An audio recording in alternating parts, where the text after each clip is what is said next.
move on to the next movie? Yes. Well, cut.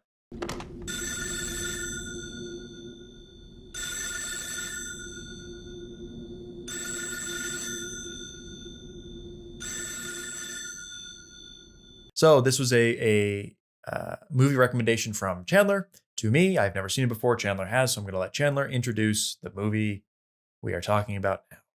The film is Takashi Miike's 1999 movie Audition, which is I did a little bit of research, and this was kind of the movie that basically blew up his career. He made a bunch of like TV movies, the Japanese schlock. And then this movie came out, and he became a household and a cinephile household name. It's very good. It's one of those movies that it's infamous in a lot of ways. It kind of predates a lot of like the really fucked up kind of horror torture stuff that was predominant in the 2000s, but I do think it set the stage for that, and it's a staple of Japanese horror, which is a really fucked up strain of horror all its own. Takashi Miike, living legend, has over 90 feature film credits to his name, but this is easily, I'd imagine this is his most popular. Yeah, it's probably the most widely accessed film. I don't know, because it is getting a little older now. Yeah, is it going on like 22 years? And so 13 99. Assassins, I feel like might be a little bit more well known these days.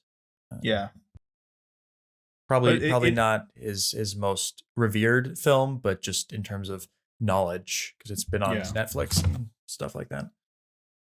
So this is a movie I saw about 2 years ago. I actually went to go visit Jacob in Tucson. I saw that the Blu-ray was there. I didn't realize it was on Blu-ray. I bought it. Is that where you bought it? The Blu-ray? Yeah. At the Zia Records in Tucson. Yes. Very small. Okay, now I remember it. I watched it shortly afterwards, and I think I had the same reaction as you did, where I didn't really think it was going to be about this. It's not what you think it is. Just when you look at the cover, which is just an iconic image. Well, here's the question. What did you think it was? What did I have no idea. I don't know. I think it's because the cover, it feels like some sort of fucked up psychological nightmare horror, which it is after about an hour and a half of setup. Yeah. And when I watched it the first time, I kind of felt that like, it almost felt like two different movies where it almost like was catching up with itself at the end. But after sitting on it for 2 years and watching it again, knowing where it was going, I really, really like this a lot more than I did 2 years ago. So my experience with this is I've known about Audition for a while, obviously. Chandler had me watch Ichi the Killer, another Takashi Miike film, and it is awful. It is a bad movie. No. Yeah. The split. Hey, this is a split take. This is one of the titular split takes that we named the podcast after, but haven't actually appeared all that much. Ichi the Killer is disgusting. It is reprehensible. It is sadistic. I love it. Yes, it's a classic movie. It is very, very different from Audition, because where Audition shows great restraint, Ichi the Killer shows absolutely none. And so I obviously was going into Audition with the knowledge of who Takashi Miike is, even if I've seen 13 Assassins, and it's a very violent film. It's not as fucked up as Ichi the Killer is. Although it's still, by Western standards, it's still a pretty fucked up movie. It's very So I was expecting violence of some sort, and I was expecting more along the lines of Ichi the Killer type stuff, where it was like throughout, and that was partially the reason why I just didn't check it out until recently, because I heard really good things about it, and know it's kind of like a semi-modern classic of Japanese cinema. So there's no reason I should have put it off so long, because I did kind of like tear through Japanese cinema. And I don't know what exactly I thought it was, but I was always imagining it was more leaning into the like a movie audition sort of thing, which it kind of is, but I was thinking more like there's a sleazy producer who is terrible, and there's an actress they hire and she gets revenge on him, That's the movie I had concocted in my mind. And it is Which it is. Kind of. But it has nothing really to do with movies. There is an No. audition with the pretense of hiring an actress, but that is it. That is essentially the only thing that was carried over from my idea of what it was.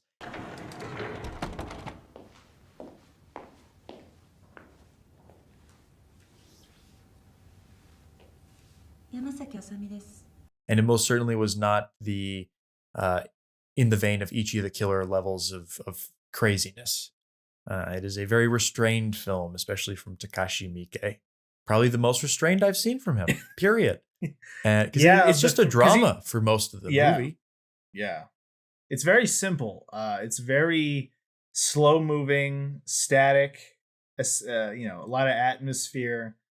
Just it's a character drama. It's a very small character drama. It unfolds at a very nice slow pace, and when it gets creepy, it's just maybe because you've been settled into this typical drama mode for a long time. But I think just because it spends like an hour and 20 minutes setting it up, when that stuff finally rears its head, it's extra creepy. It's extra weird.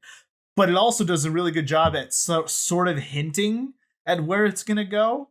One of the creepiest fucking things in the whole movie to me, and I don't get scared often in movies.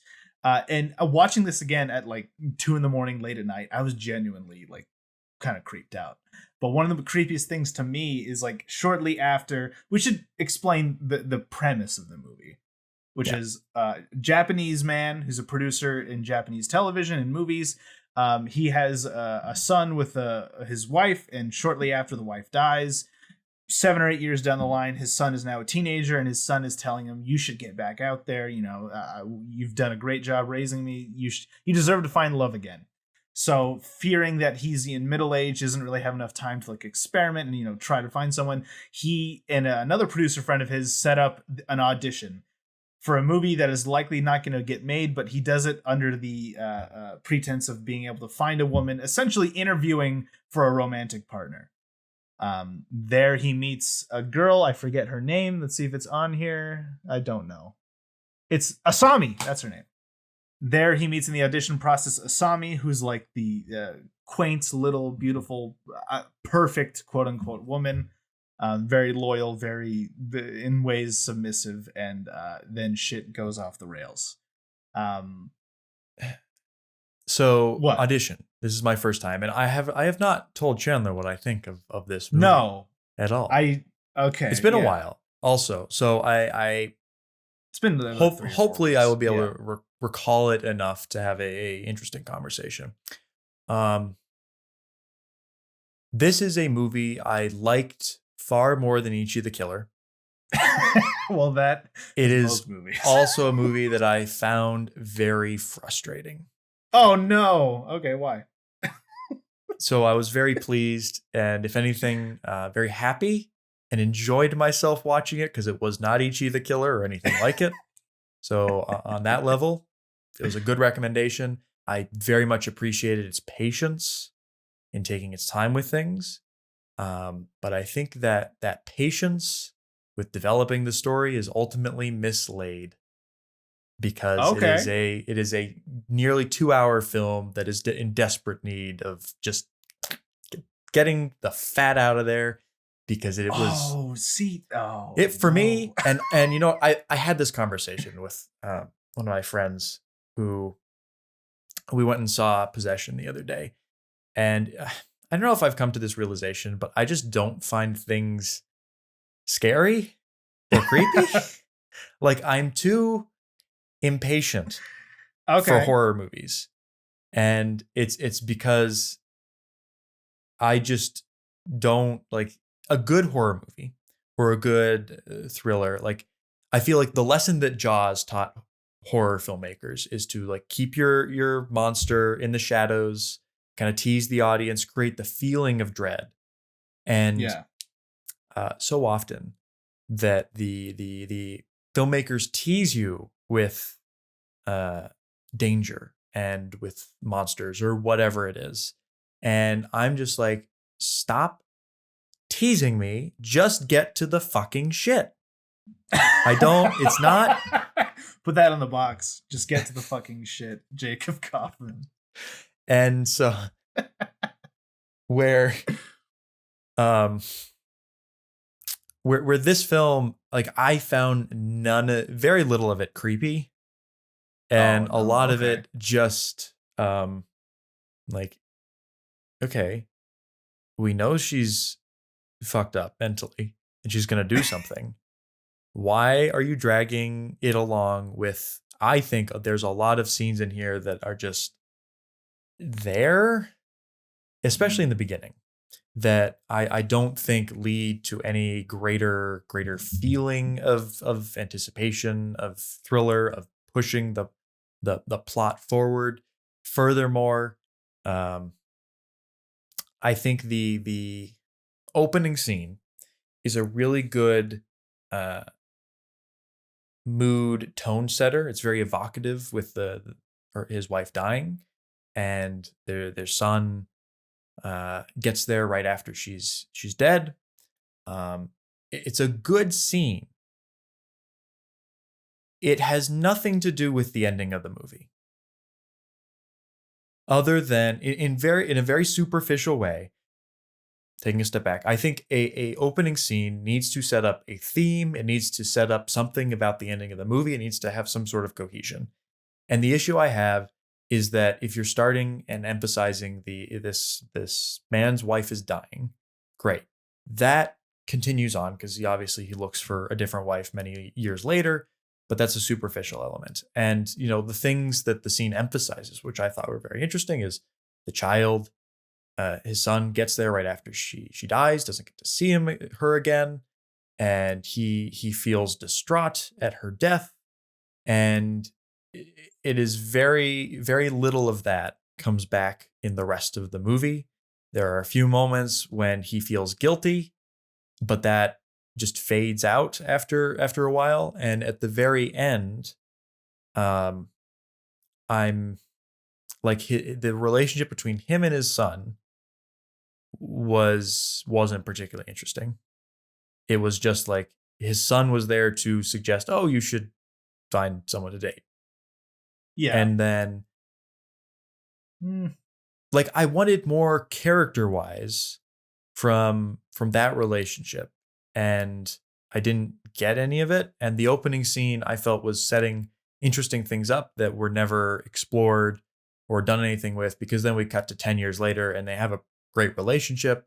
The death of the wife has no lasting emotional impact on the two of them, I felt.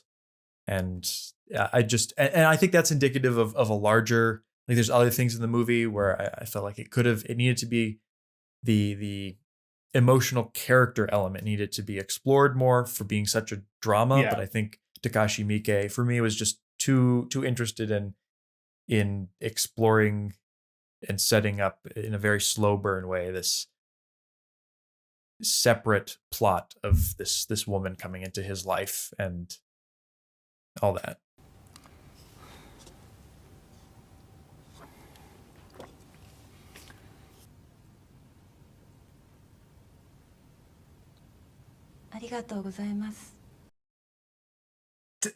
To me, that's not the father-son relationship. To me, is not the point of the movie. The opening scene, it's not. But it takes a lot of time of the movie. Kind of. It's okay. So this is the way I read it, right? The opening scene, obviously, there's like a sort of emotional passing of the torch. The kid doesn't even get to see his mom die, so he's the husband is sort of the bridge between these two people. Wife dies, full focus on the child. Cut to however many years later, they do have a great relationship, and I think that's the point, is the fact that he felt the need to be a single parent, raise his kid right, and not, distract himself with other women. His son was the sole focus. Cut to many years later, they have a great relationship, and even to the point where the kid is like, okay, he's essentially saying, you've done a good enough job, now focus on yourself. And that's that sort of like that idea that to focus on yourself sort of what kickstarts this whole thing. The son, to me, I like it because the son, he's being raised right. He's confident, he's smart, and now he's taking up romantic interests of his own, the girl from his class. And that, I think, acts as a good catalyst, like emotional catalyst, to get the husband to sort of focus on himself now.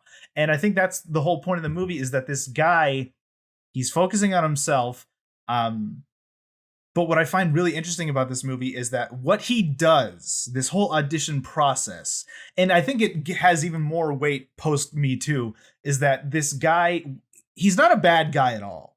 No, he's a good man. He's a good father. He's a really good man. Yeah. Yes. What he does is shitty. It's not as outwardly shitty, straightforwardly shitty as like a lot of the stuff that, you know, sleazy producers usually do. But what he does on paper is not good.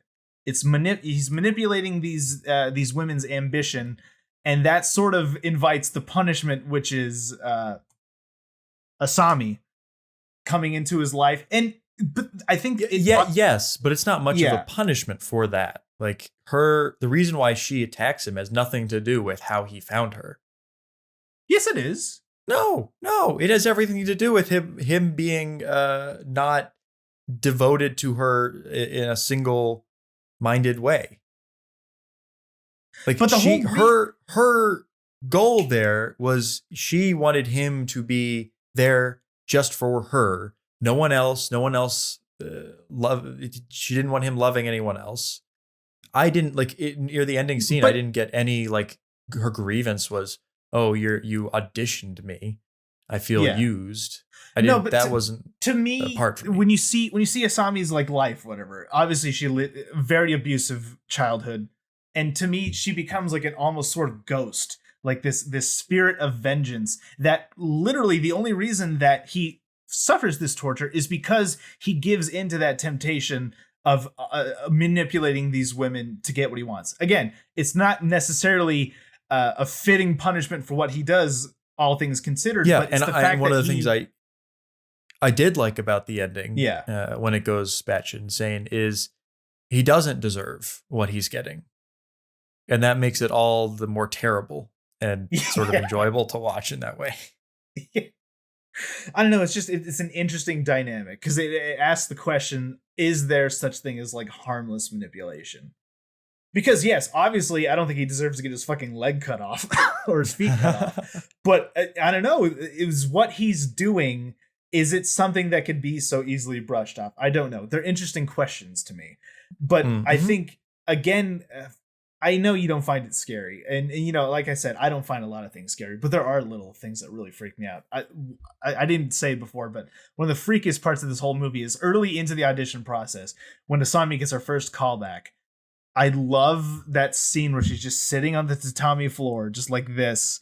And when the phone goes off, she has that crooked little smile, and you see that dude in the bag just start squirming. That is creepy to me. And I don't get creeped out often, but that genuinely is creepy to me.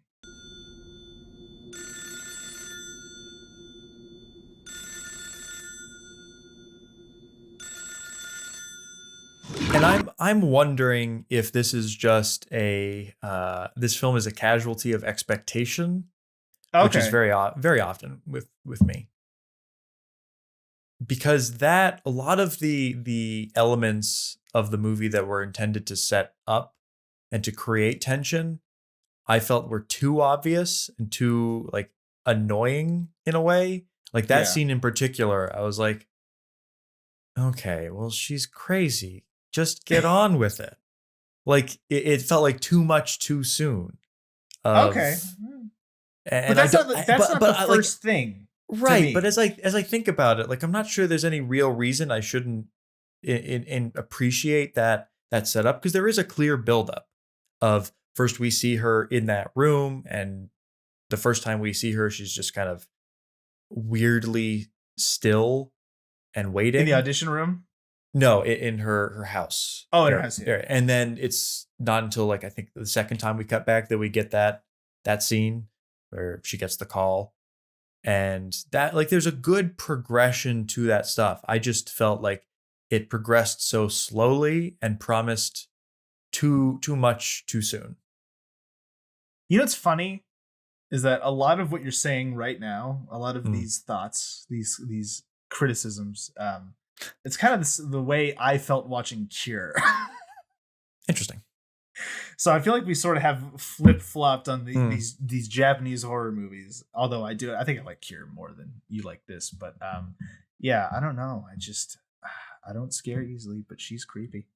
Yeah, creepy. She's unsettling and the one from the beginning too.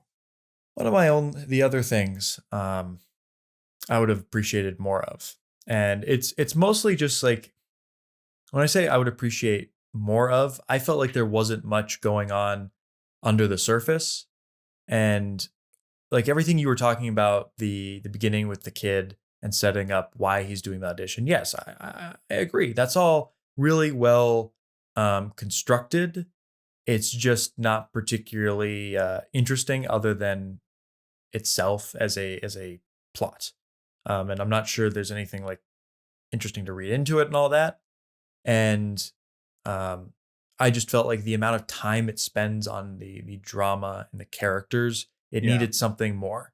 And one of those things was her motivation and why she is the way she is. I felt was very underexplained. And this is like a double-edged sword. In a traditional horror film, you don't want to explain any of that. But this is more of a drama film, and she's seeking revenge essentially at the end. So I think it's sort of important to explain a little bit. And she is a psycho, and she's demanding unconditional love from him, but taking it way too far and way too like single-minded about getting back at the men in her life. Like, so I got that she doesn't like men. She thinks they're all liars and manipulative. And I think that is set up. Her backstory explains that portion. But the lengths she goes to, and what she makes him swear, you'll only love me. There'll be no one else. And I felt that was very interesting, a very interesting idea of how she wanted him to be just devoted to her. And I felt like that was not explained whatsoever by her backstory.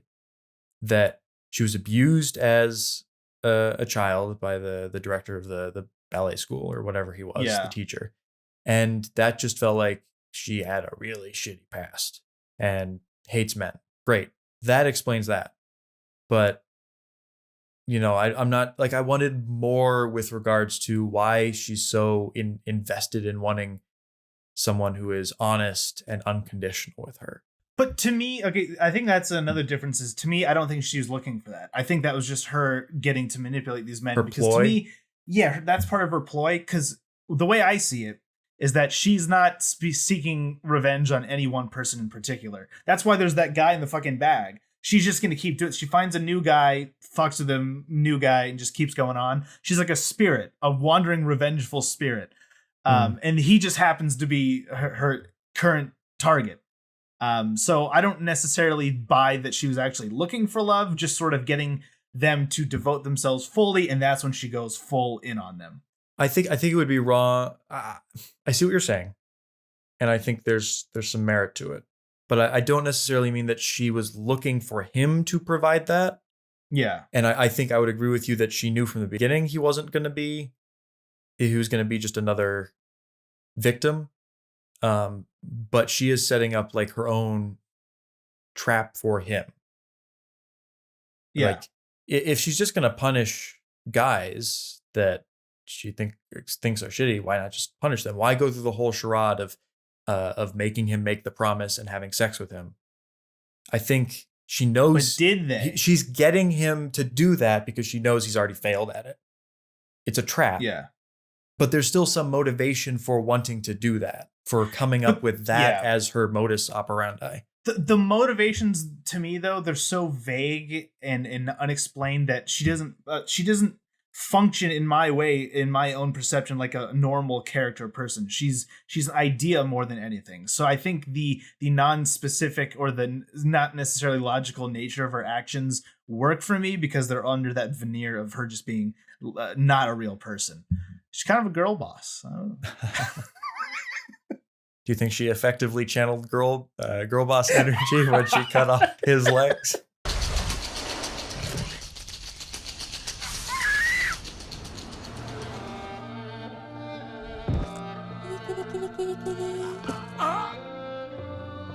Well, it's funny because I was going through the special features, which has a friend of the show, Tony Raines, who just shows up in fucking everything. And he said that like the reception upon release was very mixed, as some people saw it as a feminist allegory and some people saw it as like just deplorable in what it was attempting to say. And I do think it like meets in the middle in a way that I think is very interesting, because again, when I watched this, what really interested me is that the whole time I was thinking to myself, does he on any level deserve this? And on some levels he does deserve to be punished, because I don't necessarily think there is a such thing as harmless manipulation to that degree. Go that far? Probably not. But again, to me, she's not a vigilante. She's just this sort of fucked up half person spirit. And the torture scenes are very fun. Whatever she says when she's doing the pins. Or something. Yeah. It's great. Also, not necessarily scary, but one of the most fucked up things I've seen in recent memory is her puking into that bowl and making the tongueless man eat it. Oh.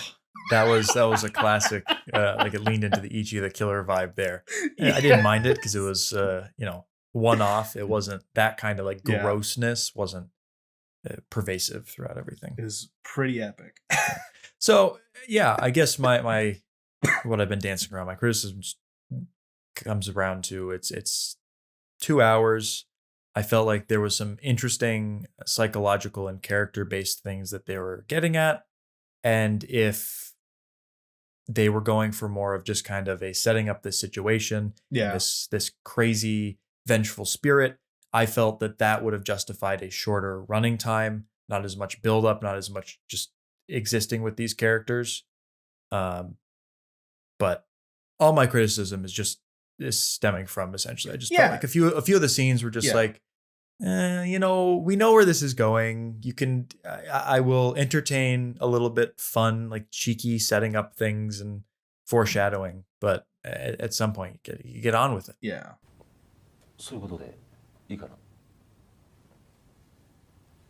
It's also got one of my favorite actors. Let's see if I can find his name, because he's in fucking everything. Yeah, good old Jun Kunimura. Love him. He's in everything. He's the best part of The Wailing. I keep seeing The Wailing on Amazon Prime and thinking I should rewatch that for Halloween. I think I will too, because it's just long. It is long. I wanted to see Malcolm X, which is leaving at the end of October, and I've like 4 days ago I just said to myself, I'm not finding 3.5 hours. It's not happening. Sorry, Spike. Some other time. Yeah. I'd happily get the Blu-ray. Audition, good. I think it's better than Ichi the Killer. I think it was a good movie. I'll even say I think it's a good movie. I've been waiting, thinking about it, but you know what? Look, ready? Hold on, ready? Don't do it. There it is.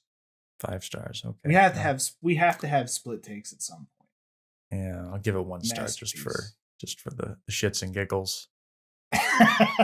That's more than Ichi, isn't it? No, you gave Ichi 1 or half. I don't know what I gave Ichi. I'm not gonna. I do want to see. What did you give it? I'm curious. Ichi. It's been a while.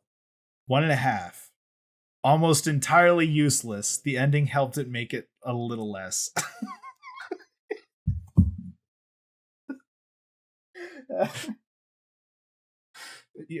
Me and you discussing Ichi feels like that interview with Tarantino and the woman on Kill Bill, where you're like, why did the title card have to be written in cum? Because it's so much fun, Jacob. Get it.